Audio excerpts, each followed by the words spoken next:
तो इस वीडियो में हम लोग देखने वाले हैं जावास्क्रिप्ट को, और इसमें हम लोग देखेंगे ऑब्जेक्ट मेथड्स को। तो ऑब्जेक्ट मेथड्स क्या होते हैं? तो इसमें सबसे पहले जनरल मेथड्स कुछ हैं, जैसे कि प्रॉपर्टीज़ को कॉपी करना है एक ऑब्जेक्ट से दूसरे ऑब्जेक्ट में। तो इसके लिए ऑब्जेक्ट डॉट असाइन मेथड का इस्तेमाल होता है, और इसमें इस असाइन मेथड में आप दोनों ऑब्जेक्ट को देते हैं, एक तो टारगेट ऑब्जेक्ट और दूसरा सोर्स ऑब्जेक्ट। तो सोर्स ऑब्जेक्ट की प्रॉपर्टीज़ को आप कॉपी करते हैं टारगेट ऑब्जेक्ट में। उसके बाद है दूसरा है creates an object from an existing object. किसी एग्जिस्टिंग ऑब्जेक्ट से आप दूसरा ऑब्जेक्ट क्रिएट करते हैं। तो इस तरीके से आप ऑब्जेक्ट डॉट क्रिएट फंक्शन का इस्तेमाल करते हैं और इसमें एग्जिस्टिंग ऑब्जेक्ट को देते हैं, तो इससे आपको एक नया ऑब्जेक्ट मिल जाता है।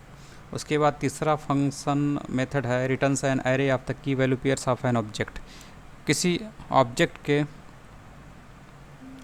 जो आइटम्स हैं उनको एरे बना के, उनका एक एरे बना के, की वैल्यू पेयर का एक एरे बना के ये रिटर्न करता है। तो ये रिटर्न करने का काम करता है entries method, object dot entries. उसके बाद creates an object from list of की वैल्यू पेयर्स। अगर आपके पास की वैल्यू पेयर है तो उसके ज़रिए आप एक ऑब्जेक्ट क्रिएट कर सकते हैं। ठीक है, की वैल्यू पेयर्स को ही आप इंट्रीज बोल सकते हैं। तो उसका सेट है आपके पास, तो आप उसके ज़रिए एक ऑब्जेक्ट क्रिएट कर सकते हैं फ्रॉम इंट्रीज मेथड की मदद से, object dot from entries method के ज़रिए। Returns an array of the key of an object. जो ऑब्जेक्ट है उसके की का एरे रिटर्न करता है ये मेथड, ऑब्जेक्ट डॉट कीज़। ठीक है, उसके बाद returns an array of the property values of an object. Object की जो प्रॉपर्टी वैल्यूज़ हैं इसका एरे बनाकर ये मेथड आपको रिटर्न करता है। उसके बाद अगला है group object elements according to the function. तो फंक्शन के अनुसार जो भी आपका कॉल बैक फंक्शन होगा उसी के अनुसार ये एलिमेंट्स को, जो ऑब्जेक्ट एलिमेंट्स हैं उसको ग्रुप करता है। तो इसमें आप ग्रुप बाय फंक्शन का इस्तेमाल करते हैं, और इसमें आप ऑब्जेक्ट और उसके बाद कॉल बैक फंक्शन को यहाँ पे उसका नाम देते हैं यहाँ पे। तो सबसे पहले आपका आ जाता है object dot assign method. Object dot assign method copies properties from one or more source object to a target object.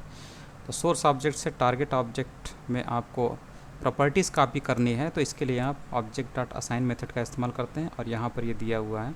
सबसे पहले आपको ये person1 नाम का एक ऑब्जेक्ट आपने क्रिएट किया। उसके बाद एक सोर्स ऑब्जेक्ट भी आपने बनाया है person2 नाम से, जिसमें आप ऑब्जेक्ट लिटरल्स का इस्तेमाल करते हुए आपने यहाँ पर person2 नाम का एक नया ऑब्जेक्ट बनाया है। ठीक है, तो दो ऑब्जेक्ट है person1 और ये person2। अब यहाँ पे हम लोग क्या करने वाले हैं, जो टारगेट ऑब्जेक्ट है, ठीक है, उसमें आप सोर्स ऑब्जेक्ट की, यानी कि ये जो सोर्स ऑब्जेक्ट है इसकी प्रॉपर्टीज़ को कॉपी करने वाले हैं। ठीक है, तो ऑब्जेक्ट डॉट असाइन इस तरीके से लिखते हैं, और यहाँ पर person1 आपका टारगेट ऑब्जेक्ट है जिसमें चीज़ें कॉपी होंगी इस person2 के ऑब्जेक्ट की। तो person2 में कौन कौन से ऑब्जेक्ट हैं, person2 में कौन कौन से एलिमेंट है, ये हैं, ये दोनों जो है कॉपी हो जाएंगे, इसमें भी person1 में भी आ जाएंगे। ठीक है, तो देखिए यहाँ पर फर्स्ट नेम है और लास्ट नेम है। तो फर्स्ट नेम लास्ट नेम ये चीज़ें यहाँ पर भी हैं, सेम है। तो ये जो यहाँ पे जॉन है इसकी जगह पर क्या आ जाएगा, एनी आ जाएगा, और जो डूई है इसकी जगह पर स्मिथ आ जाएगा। ठीक, क्योंकि एक सोर्स ऑब्जेक्ट की प्रॉपर्टीज़ को आप टारगेट ऑब्जेक्ट में कॉपी कर रहे हैं। सबसे पहले यहाँ पर ऑब्जेक्ट डॉट असाइन से इसने person2 ऑब्जेक्ट की चीज़ों को, यानी कि इन चीज़ों को कॉपी कर दिया person1 में, यानी कि इसमें आ गए। और उसके बाद इसने क्या काम किया, ऑब्जेक्ट डॉट इंट्रीज मेथड का इस्तेमाल किया, और person1 में जो चीज़ें हैं, जो इंट्रीज हैं यानी की वैल्यू पेयर हैं, वो स्टोर हो जाएंगे टेक्स्ट में, और उसके बाद यहाँ पर आप इसको डिस्प्ले कर रहे हैं। तो देखिए जो नया, मतलब person1 में जो सारी चीज़ें आ गई हैं, जो नई चीज़ें भी आई हैं उन सबको मिलाते हुए, जैसे अभी तो आपको ये दिख रहा है फर्स्ट नेम लास्ट नेम में एज और कलर में ये वैल्यूज़ दिख रही हैं, लेकिन कॉपी होने के बाद क्या होता है वो आपको यहाँ से दिखेगा, क्योंकि इंट्रीज मेथड का इस्तेमाल करके सारी चीज़ों को ये दिखाने की कोशिश कर रहा है। तो इंट्रीज मेथड के ज़रिए person1 की सारी चीज़ें टेक्स्ट नाम के वेरिएबल में स्टोर हो गई, फिर उसके बाद यहाँ पे इसको डिस्प्ले कराया जा रहा है। तो देखिए फर्स्ट नेम आया, उसके बाद एनी आया। तो फर्स्ट नेम में क्या है, एनी ही आएगा, जो कि यहाँ पर क्या था, फर्स्ट नेम में जॉन था, लेकिन इसकी चीज़ों को हटा दिया गया person2 की चीज़ों से, क्योंकि यहाँ पर फर्स्ट नेम में एनी है। इन चीज़ों को कॉपी कर दिया गया है पर्सन 1 में। तो फर्स्ट नेम यहाँ भी है और यहाँ पर भी है। तो फर्स्ट नेम यहाँ पर जो चीज़ थी, एनी ने इस जॉन को हटा दिया, और लास्ट नेम में जो स्मिथ है इसने इस लास्ट नेम के डुई को हटा दिया।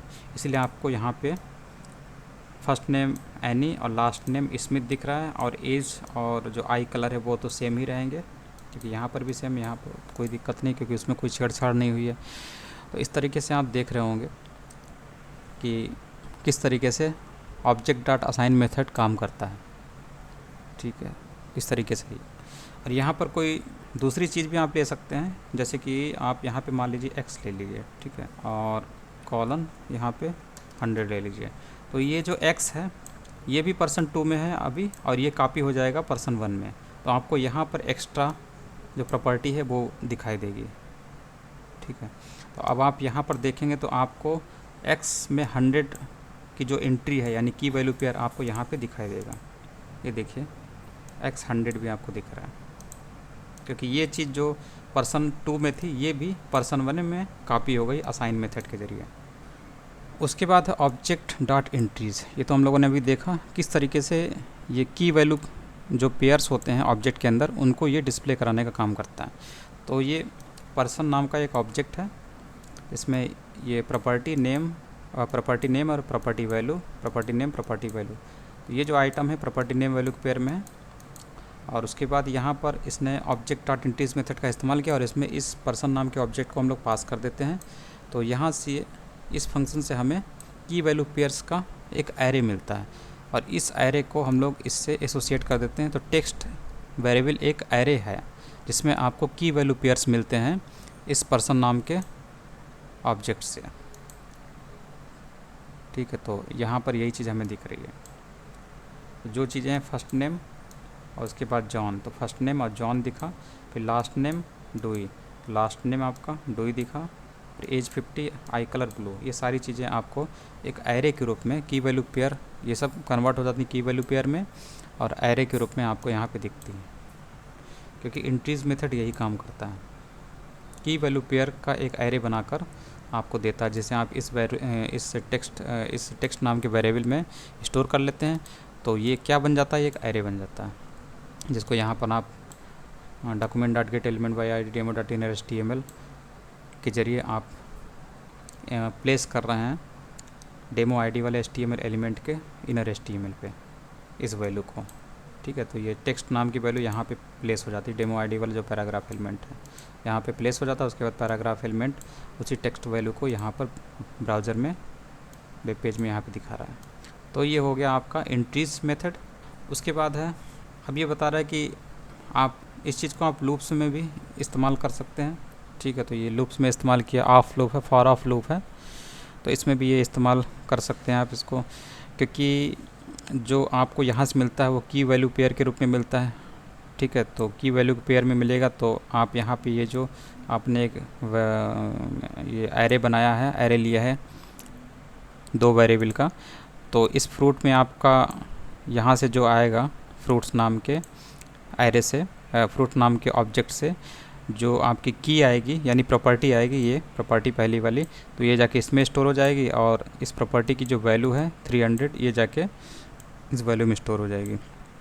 ठीक है, फिर उसके बाद इन दोनों वेरिएबल का इस्तेमाल आप यहाँ पर डिस्प्ले कराने में कर सकते हैं कि फ्रूट में क्या वैल्यू है और वैल्यू में कौन सी वैल्यू है ये।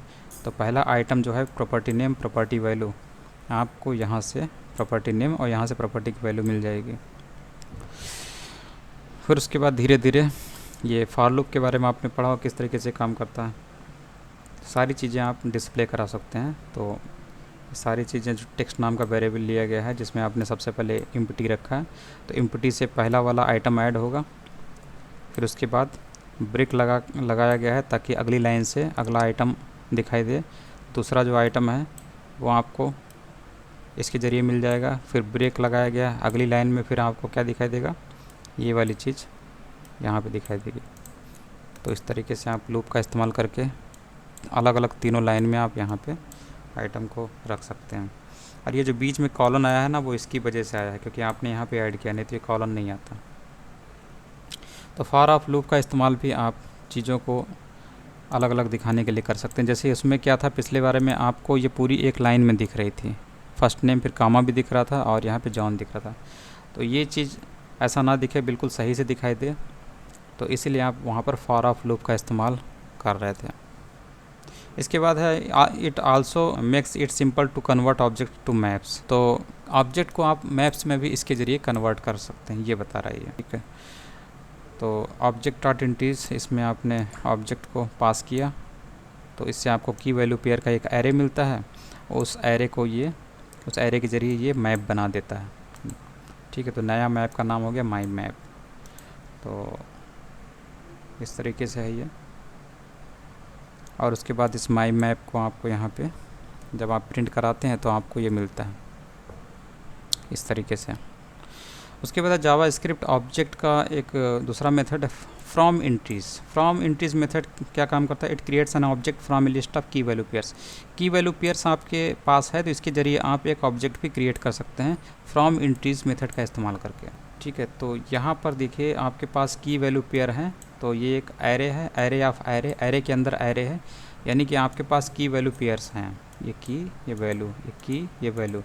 तो ये की वैल्यू पेयर्स की मदद से आप आसानी से एक ऑब्जेक्ट बना सकते हैं। तो इसके लिए आपको फ्रॉम इंट्रीज मेथड का इस्तेमाल करना पड़ेगा और इसके अंदर आप इस एरे को, एरे ऑफ एरे को पास कर देते हैं। तो इसके ज़रिए आपको एक नया ऑब्जेक्ट मिल जाता है। और इसको जब आप किसी चीज़ को एक्सेस करना चाहते हैं तो ऑब्जेक्ट की चीज़ों को कैसे एक्सेस करते हैं? ये आपका माई ओबीजे एक ऑब्जेक्ट है। ठीक है, क्योंकि यहाँ से जो चीज़ आपको मिली, एक नया ऑब्जेक्ट मिला जिसको आपने इसमें स्टोर किया, तो अब आपका ऑब्जेक्ट का नेम क्या हो गया? माई ओबीजे, माई ऑब्जेक्ट, माई ओबीजे। और फिर इसके ज़रिए आप इसी ऑब्जेक्ट के अंदर जो चीज़ें मौजूद हैं की वैल्यू के पेयर में, उसको आप एक्सेस कर सकते हैं। तो ये जो चीज़ें हैं की के रूप में काम कर रही हैं और ये जो है इनकी वैल्यू के रूप में। इसकी वैल्यू ये है, इसकी की वैल्यू ये है, और इसकी की वैल्यू ये है। तो इस हिसाब से आप की का इस्तेमाल करके ऑब्जेक्ट से वैल्यू को निकाल सकते हैं। तो पेयर्स जब आप लिखते हैं तो यहाँ से आपको 900 मिलता है। ऑब्जेक्ट माई ओबीजे डॉट पेयर्स लिखेंगे तो आपको यहाँ से 900 मिलेगा। इसका मतलब ये सही में ऑब्जेक्ट बन गया। ठीक है, तो यहाँ पे आपके पास की वैल्यू पेयर का इंट्रीज थी। ठीक है, यानी कि एक एरे के रूप में आप की वैल्यू पेयर रखे हुए हैं और उसको आप ऑब्जेक्ट में कन्वर्ट कर रहे हैं इंट्रीज, फ्रॉम इंट्रीज मेथड का इस्तेमाल करके। फ्रॉम इंट्रीज में अब जब आप इस एरे को पास करते हैं तो ये आपको ऑब्जेक्ट देता है, ये मेथड, कंप्लीट मेथड, जिसका नया नाम क्या है? My OBJ. उसके बाद object values. Object values is similar to object entries but returns a single dimension array of the object values. तो जो काम इंट्रीज कर रहा था, की वैल्यू के पेयर में आपको वो चीज़ें मिल रही थी, वही चीज़ें आपको ऑब्जेक्ट डॉट वैल्यूज से भी मिलती हैं, but it returns a single dimension array of the object values. लेकिन ये केवल ऑब्जेक्ट जो वैल्यूज़ हैं वो उसका आपको ये एरे देता है। तो ऑब्जेक्ट डॉट वैल्यूज़ के ज़रिए आप जब इसमें ऑब्जेक्ट पास करते हैं तो आपको एक एरे मिलता है जिसमें आपकी केवल वैल्यूज़ मौजूद रहेंगी। तो देखिए यहाँ पर आपको केवल वैल्यूज़ दिख रही हैं, John डूई 50 blue, John डूई 50 and blue. ठीक, क्योंकि यहाँ पर आप वैल्यूज़ मेथड का इस्तेमाल कर रहे हैं। ठीक है, उसके बाद है object dot group by method. तो ES 2024 added the object dot group by, ये नया ऐड हुआ है अभी मेथड टू जावा स्क्रिप्ट। तो ये क्या काम करता है? This method groups elements of an object.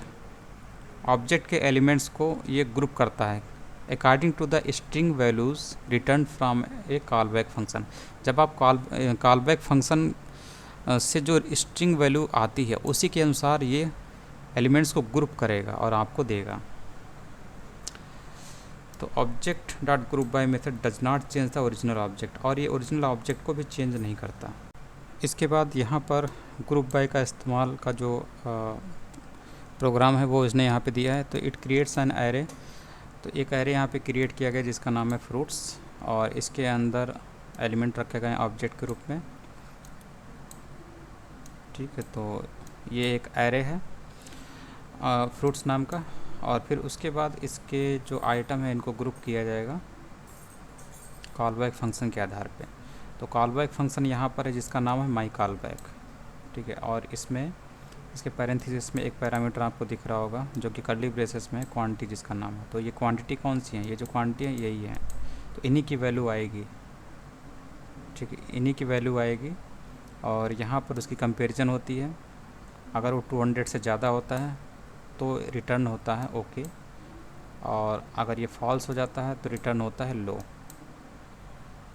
ठीक। तो एक लाइन में लिखने का तरीका होता है, जैसे इफ़ कंडीशन होती है तो इफ़ एल्स एक साथ एक ही लाइन में इस तरीके से आप लिख सकते हैं कि पहली वाली कंडीशन ट्रू ही, ठीक है, तो आपको ये मिलेगा, रिटर्न होगा, और अगर यहाँ से आपको फॉल्स मिलता है तो आपको ये मिलता है। तो इसके आधार पे कॉल बैक फंक्शन से जो रिटर्न आता है उसी के आधार पे इस फ्रूट्स यानी कि जो आपका एरे था इसके आइटम जो हैं वो ग्रुप हो जाते हैं। तो ये जो पहला वाला आइटम था ये वाला, इसमें जो क्वांटिटी है 300 से ज़्यादा है तो पहले इसके लिए ओके आ जाएगा और इसके लिए भी ओके आ जाएगा क्योंकि इसमें क्वांटिटी की वैल्यू 500 है। और इन दोनों के लिए आपका जो कॉल बैक फंक्शन है वो फॉल्स यानी कि लो रिटर्न करता है, तो ये दोनों ग्रुप हो जाएंगे लो के हिसाब से, ठीक है। उसके बाद तो ये ओके और लो के हिसाब से ग्रुप कर दिया गया इन दोनों को। ऑब्जेक्ट डॉट ग्रुप बाय में आपको यहाँ पर उस एरे को पास करना होता है जिसके एलिमेंट को आपको ग्रुप करना है, और यहाँ पर आपको कॉल बैक फंक्शन देना होता है। और ये कॉल बैक फंक्शन यहाँ से क्या रिटर्न करता है, वही कंडीशन जिसके कंडीशन के आधार पे इस फ्रूट्स के आइटम को ग्रुप करना है, किस आधार पे ग्रुप करना है। तो जितने भी क्वांटिटी में जितनी क्वांटिटी जो है वो 200 से, जिनकी क्वांटिटी 200 से ज़्यादा होगी उनके लिए ओके में ग्रुप किया जाएगा, ओके के अंतर्गत वो रहेंगे वो आइटम, और जो जिनकी क्वांटिटी 200 से कम होगी वो लो के रूप में रहेंगे, 200 या 200 से कम होगी वो लो के रूप में ग्रुप रहेंगे। और इसको यहाँ से जो ग्रुपिंग होगी उसको स्टोर कर लिया जाएगा रिजल्ट में।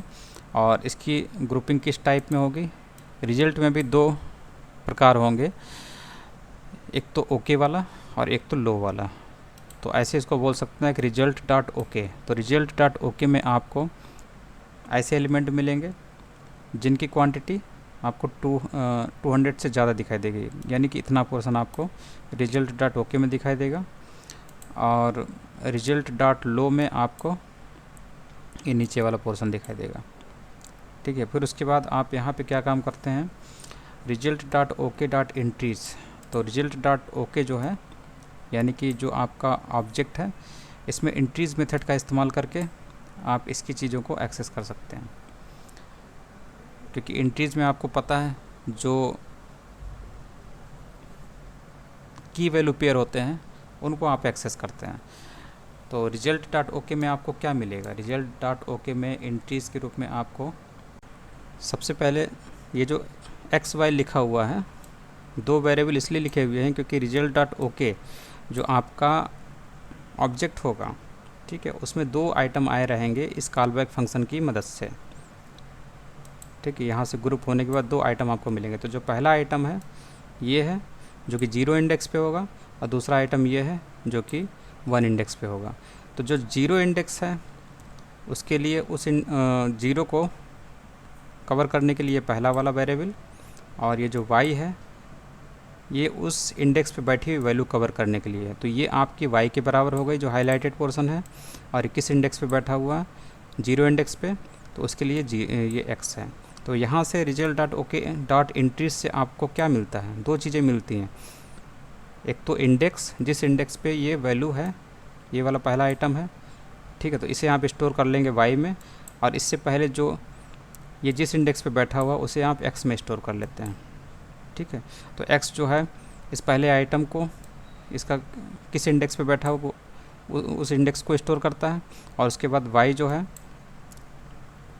y में क्या स्टोर हो जाता है, ये पूरा आइटम स्टोर हो जाता है, ठीक है। तो एक्चुअल में y जो है इसके बराबर हो जाता है कुछ इस तरीके से, ठीक है, y कुछ इस तरीके से बराबर हो जाता है। तो आप अगर इस y के अंदर की चीज़ों को निकालना चाहते हैं, नेम की वैल्यू निकालना चाहते हैं, तो आपको क्या लिखना पड़ेगा, y डॉट नेम लिखना पड़ेगा। क्वांटिटी की वैल्यू निकालना चाहते हैं तो आपको लिखना पड़ेगा y डॉट क्वांटिटी लिखनी पड़ेगी, ठीक है। तो इस तरीके से ये काम होता है। तो इसीलिए यहाँ पर आपको फॉर ऑफ लूप जब आप इस्तेमाल करते हैं तो यहाँ पर आप दो वेरिएबल लेते हैं, क्योंकि दोनों से रिजल्ट डॉट ओके जो ऑब्जेक्ट है, जो कि ग्रुप होने के बाद मिला है, उसमें दो आइटम है, एक 0 इंडेक्स पे है एक पहला आइटम, और दूसरा आइटम ये वाला है जो कि 1 इंडेक्स पे है। तो जो इंडेक्स है उन्हें स्टोर करने के लिए x है, और जो ये आइटम है इन्हें रखने के लिए आपका y वेरिएबल है। तो इस हिसाब से यहाँ पर y डॉट नेम से आपको y में जो नेम प्रॉपर्टी में जो वैल्यू पड़ी वो मिल जाती है, और y जो आपका ये डेटा है यानी कि ऑब्जेक्ट है, इसके अंदर जो क्वांटिटी प्रॉपर्टी में जो वैल्यू पड़ी हुई है 300 वो मिल जाती है यहाँ से। इसलिए पहले वाले में आपको ये दोनों चीज़ें दिखती हैं, एप्पल्स 300 और बनाना 500 दिखता है। तो दोनों आइटम को इसने एक्सेस कर लिया क्योंकि यहाँ पर फॉर ऑफ लूप का इस्तेमाल किया गया। ठीक है, तो इस तरीके से ये होता है।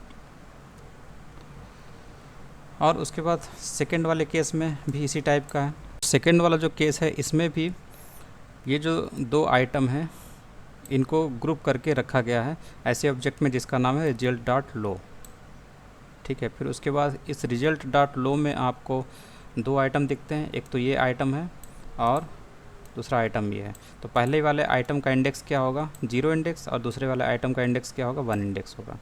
तो इन इंडेक्स को इस x में स्टोर कर लिया जाएगा, और उसके बाद उस इंडेक्स पे जो वैल्यू है उसको y में स्टोर कर लिया जाएगा। ठीक है, तो ये पहला वाला जो आइटम है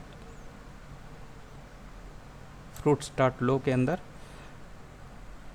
ठीक है, इसका इंडेक्स 0 जो x जिसे x स्टोर करेगा, और ये जो आइटम है ये y में स्टोर हो जाएगा। ठीक है, फिर उसके बाद हम लोग y के ज़रिए नेम और क्वांटिटी की वैल्यू निकाल लेते हैं। ठीक है, तो y डॉट नेम और y डॉट क्वांटिटी से जो वैल्यू आती है वो आपको यहाँ पे दिख रही होगी। उसके बाद second iteration for of loop का जो सेकेंड आइट्रेशन है उसमें आप सेकेंड जो ऑब्जेक्ट है आइटम है इसके चीज़ों को एक्सेस कर लेते हैं। तो इसमें y डॉट नेम से आपको क्या मिलेगा कीवी, और y डॉट क्वांटिटी से मिलेगा 150। ठीक है, तो आपको जो ये वाली लाइन दिख रही है, ठीक है, दोनों की वर्किंग एक ही जैसी है। ऊपर वाला जो हम लोगों ने देखा वही वर्किंग आपको नीचे वाले में भी दिखाई देती है। जो ऑब्जेक्ट के अंदर आइटम है उसको कॉलबैक फंक्शन के आधार पे आप ग्रुप कर सकते हैं। तो ये होता है ग्रुप बाय फंक्शन। उसके बाद ये वार्निंग दे रहा है कि ये जो फीचर है ग्रुप बाय ये नया है, इसलिए हो सकता है ये बहुत सारे ब्राउज़र में काम ना करे। ठीक है, तो ओल्डर ब्राउज़र में need an alternative code polyfill. तो जो ओल्डर ब्राउज़र हैं उनको एक अल्टरनेटिव कोड होता है उसकी ज़रूरत पड़ती है जिसका नाम है पॉलीफिल। उसके बाद object dot group by versus map dot group by. तो difference between object dot group by and map dot group by is object dot group by groups elements into a JavaScript object. तो object dot group by जो method होता है वो elements को JavaScript object में group करता है। वहीं map dot group by groups elements into A map object. वहीं जो मैप डॉट ग्रुप बाय है ये एलिमेंट्स को मैप ऑब्जेक्ट में ग्रुप करता है। तो अभी हम लोगों ने देखा हम लोग को ये जो मिल रहे थे ये सब ऑब्जेक्ट ही मिल रहे थे। ठीक, जैसे कि आपका रिजल्ट डॉट ओके है। ठीक, ये एक ऑब्जेक्ट हुआ जो कि ओके के अनुसार जो एलिमेंट हैं वो ग्रुप हो गए, ये दोनों ग्रुप हो गए थे। और ऑब्जेक्ट जो रिजल्ट डॉट लो है उसके अनुसार ये दोनों एलिमेंट ग्रुप हो गए थे। ठीक, तो ये ऑब्जेक्ट में ग्रुप करता है। उसके बाद है JavaScript object dot keys. This is an method returns an array with the keys of an object. ये एक ऐसा मेथड है जो ऑब्जेक्ट की कीज़ का एरे रिटर्न करता है। ठीक है, तो ऑब्जेक्ट की कीज़ कौन सी हैं, जैसे यहाँ पर आपने एक ऑब्जेक्ट बनाया जिसका नाम है पर्सन, और यहाँ पर ये जो first name last name age है ये सब ऑब्जेक्ट की कीज़ हैं। तो इन्हीं का एरे ये रिटर्न करता है। तो सिंपल सा है इसमें। ठीक है, तो यहाँ पर आपने एक ऑब्जेक्ट बनाया, ठीक, और इसमें की और वैल्यू के पेयर में आपने आइटम रखे हुए हैं की वैल्यू, और यहाँ पर आप ऑब्जेक्ट डॉट कीज़ मेथड का इस्तेमाल करते हैं और इसी पर्सन नाम के ऑब्जेक्ट को पास कर देते हैं इस कीज़ मेथड के अंदर। फिर क्या होता है, जो आउटपुट आता है जो कि कीज़ का एरे रिटर्न करता है उसको आप इस कीज़ नाम के वेरिएबल में स्टोर कर लेते हैं। तो अब ये जो कीज़ है वो क्या है, एक एरे है। ठीक है, और यहाँ पर document dot gate element by I D demo dot inner HTML ये बोलता है कि इस डॉक्यूमेंट में जो डेमो आईडी वाला जो HTML एलिमेंट है उसको खोजो, उसके इनर HTML पर कीज़ की वैल्यू रख दो। ठीक, तो डेमो आईडी वाला जो HTML एलिमेंट है, पैराग्राफ एलिमेंट है, इसके यहाँ पर ओपन टैग क्लोज टैग के बीच में कीज़ की वैल्यू रख दी जाती है, जिसको ये पैराग्राफ एलिमेंट डिस्प्ले करता है। तो आपको ये लाइन दिखती है यहाँ पर। तो किसी एरे को जब आप इस तरीके से डिस्प्ले कराते हैं तो ये आपका ऐसे ही दिखाई देता है, फर्स्ट नेम लास्ट नेम, क्योंकि ये कीज़ का एक एरे है, इसलिए first name last name eye age और आई कलर, ये कीज़ का एरे इसने रिटर्न कर दिया। ठीक है, और बाकी इसमें कुछ भी नहीं है। उसके बाद है जावास्क्रिप्ट फॉर इन लूप। तो JavaScript for in statement loops through the properties of an object. तो फॉर इन लूप जो है इसका इस्तेमाल आप कर सकते हैं। ये जो ऑब्जेक्ट की प्रॉपर्टीज़ होती हैं उनको एक्सेस करने के लिए इस फॉर इन लूप का इस्तेमाल किया जाता है। और अगर आपके हाथ में प्रॉपर्टीज़ आ गई तो आप आसानी से प्रॉपर्टीज़ से संबंधित जो वैल्यू थी उसको भी एक्सेस कर सकते हैं। जैसे यहाँ पर ये पर्सन नाम का ऑब्जेक्ट है, इसकी प्रॉपर्टीज़ हैं, प्रॉपर्टी नेम है F name, L name, age, ये प्रॉपर्टी नेम है। और इन प्रॉपर्टी की वैल्यू क्या है, जॉन, डूई और 25। ठीक, तो इस तरीके से आप कर सकते हैं। तो यहाँ पर आपने फॉर इन लूप का इस्तेमाल किया है। तो लेट कीवर्ड से वेरिएबल बनाया गया और यहाँ पे इन कीवर्ड है। और उसके बाद पर्सन जो ऑब्जेक्ट है उसके सारे जो कीज़ हैं यानी जो प्रॉपर्टीज़ हैं वो इनमें धीरे धीरे आएंगे। तो फर्स्ट टाइम ये लूप जब चलेगा तो एक्स में क्या आएगा, एफ नेम आएगा, यानी पर्सन ऑब्जेक्ट का जो प्रॉपर्टी है एक्स में वो आएगा, यानी एफ नेम आएगा। उसके बाद यहाँ से आप क्या काम कर रहे हैं, पर्सन ऑब्जेक्ट लिखा और स्क्वायर ब्रैकेट में आप जब अंदर प्रॉपर्टी नेम देते हैं तो आपको पता है इसका क्या मतलब होता है, ऑब्जेक्ट और स्क्वायर ब्रैकेट के अंदर इंडेक्स की जगह पर आप प्रॉपर्टी नेम देते हैं। तो इससे आप उस प्रॉपर्टी में मौजूद वैल्यू को एक्सेस कर लेते हैं। तो पर्सन और इंडेक्स नेम एफ नेम, तो इससे आपको जॉन मिल जाएगा। इस तरीके से होता है। और उसके बाद ये एक टेक्स्ट नाम का वेरिएबल बनाएगा जिसमें एम्प्टी स्ट्रिंग रखी गई है। उसमें पहली बार क्या स्टोर किया जाएगा, आपको जॉन दिखाई देगा। फिर सेकंड आइटरेशन में इस पर्सन से कौन सी वैल्यू स्टोर होगी, इसमें एल नेम स्टोर होगी। और यहाँ से पर्सन एल नेम से आपको क्या मिल जाएगा, डूई मिल जाएगा। फिर थर्ड स्टेप में पर्सन में जो एज प्रॉपर्टी है वो जाके इसमें एक्स में स्टोर होगी और पर्सन एट एज से आपको 25 मिल जाएगा। ठीक है, तो इससे आपको 25 मिल जाएगा। तो जो सारी वैल्यूज़ हैं उन वो जो है टेक्स्ट नाम के वेरिएबल में स्टोर हो जाएंगी, जिसको आप यहाँ पे इस डॉम मेथड के ज़रिए पैराग्राफ जो डेमो एलिमेंट वाला जो पैराग्राफ एलिमेंट है उसके इनर HTML पे रख पा रहे हैं इस टेक्स्ट की वैल्यू को, और फिर उसके बाद वो पैराग्राफ एलिमेंट टेक्स्ट की वैल्यू को यहाँ पे डिस्प्ले करा। इस तरीके से होता है, इस तरीके से ये है। और यहाँ पर स्पेस के लिए यहाँ पर ये इस्तेमाल किया गया है। तो यहाँ पर आप चाहें तो सारी वैल्यूज़ को एक के नीचे एक रख सकते हैं। तो यहाँ पर आपको सिंपली ब्रेक लगाना पड़ेगा HTML वाला टैग, और ये सारे नीचे आ गए। उसके बाद कंप्लीट ऑब्जेक्ट रेफरेंस आप यहाँ से देख सकते हैं।